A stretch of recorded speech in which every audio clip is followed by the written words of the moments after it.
Dari kota ada Pak Kapolres, Pak Wakil, yang mewakili Pak Kapolres Kabupaten dan semua unsur Forkopimda, Ketua PKK Kota Bogor, Pak Dahlan dan teman-teman Tribunnews, Kang Widi semuanya. Saya mengikuti dari zaman perjuangan, ya, dari zaman susah sekali kelihatannya, tempatnya terbatas, orang-orangnya juga terbatas gitu. Kalau kata anak-anak itu madesu, masa depan suram kayaknya ya. Tapi hari ini tempat ini adalah tempat yang paling mentereng, paling megah untuk kantor media di Bogor. Ya. Jadi mimpi semua insan media ya memiliki kantor seperti ini. Baik, terima kasih. Pak Wali, bisa cerita dong kepada kita semua mengenai kondisi Kota Bogor, wisata daerah di Bogor, terutama saat kita memasuki PPKM darurat Jawa Bali, Pak. Jadi seolah-olah dunia pariwisata kita ini lumpuh total pada waktu itu. Dan bagaimana kondisi terkini di Kota Bogor? Silakan, Pak. Terima kasih. Kita lihat data ya. Ya. Kota Bogor itu luas wilayahnya jauh dibandingkan kabupaten, dibandingkan Kota Bandung, dibandingkan Kabupaten Garut misalnya. Destinasi wisata kami juga terbatas. Tapi kita lihat data-datanya. Data wisatawan di 2019 ke Kota Bandung itu 8 juta. 8 juta. Kota Bogor 9 juta. Jadi lebih banyak ya? Lebih banyak. Ya, jadi dari destinasi terbatas, luas wilayah juga lebih kecil, tapi yang datang ke kita lebih banyak. Ya. Kenapa? Ya.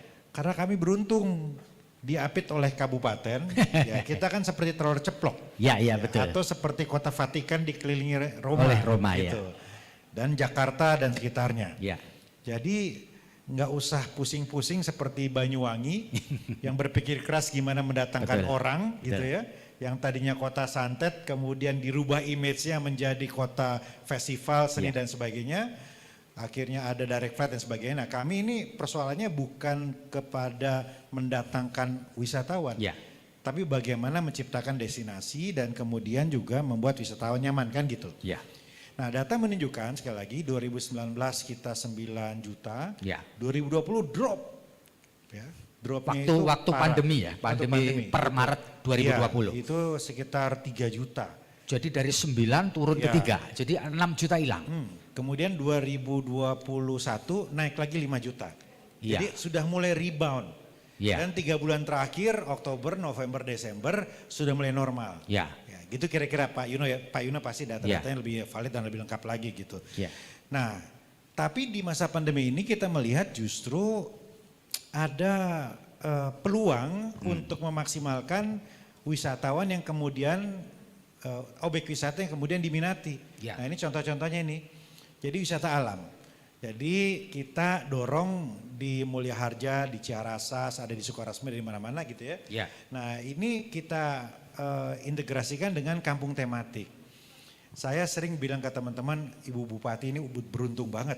Ya, kita ini ngan eta hungkul Bu Bupati di selatan, di barat ya, tapi diulek terus sama kita.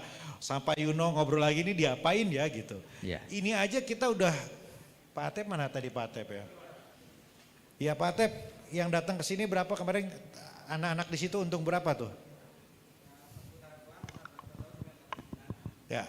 Jadi yang tadinya banyak pengangguran di situ, ya. Kemudian ketika kita ciptakan ini dari kita sih hibahnya berapa ya? 2 miliar berapa? Ya, iya. Jadi kita kucurkan di situ, ternyata dampaknya dahsyat. Yang tadinya nganggur kemudian bisa jadi tour guide, ibu-ibu bisa segala macam. Nah, yang begini-begini di masa pandemi ternyata jadi berkah. Nah, ke depan strategi kita akan seperti ini. Ada kampung tematik dan juga ada wisata alam yang kita kembangkan. Memang kita bersaing dengan Sentul sih terus terang Bu Ade ya. Tapi namanya orang datang kan nyari variasi terus. Kadang udah air terjun di Sentul udah dieksplor abis. Mereka pengen tahu di kota. Kadang abis di kota di Sentul apalagi ya. Jadi kita saling mengisi lah sebenarnya. Alun-alun baru dibuka di kota. Ya, kalau disurvei, ini Pak Wakil langsung nanya-nanya nih, mana KTP, mana KTP gitu. Sebagian besar kabupaten. Ya, tapi kita seneng gitu, nggak apa-apa. Asal nggak nyampe aja, kalau nyampe disindrek sama Pak Wakil. Itu pangsa kita begitu. Ya. Jadi nggak usah pusing-pusing, yang deket ya teman-teman di kabupaten masuk gitu. Ya. Nah kita pun kota begitu. Begitu jenuh dengan kafe, begitu jenuh dengan restoran yang sekarang menjamur di Jalan Juanda sebagainya ya.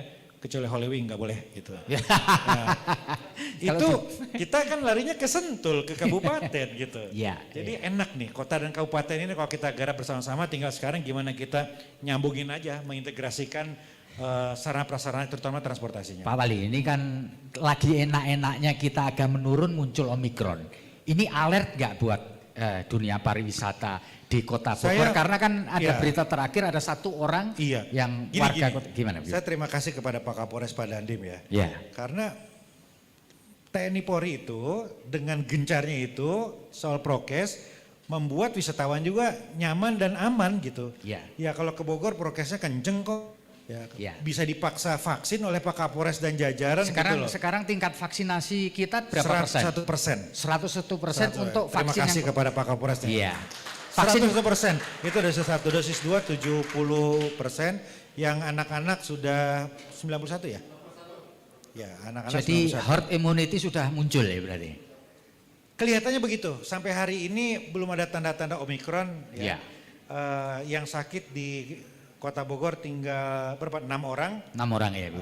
Jadi belum ada, kelihatannya sudah tercipta herd immunity itu kelihatannya. Ya. Moga-moga kita tidak ada gelombang ketiga ya Pak Wali ya. Amin, moga-moga aman kita. Gini, Omikron pasti akan masuk. Oh iya. Angka pasti akan naik ya. Tapi seberapa cepat dari naik kemudian turun lagi, nah itu tantangan kita. Iya, terima kasih Pak Wali.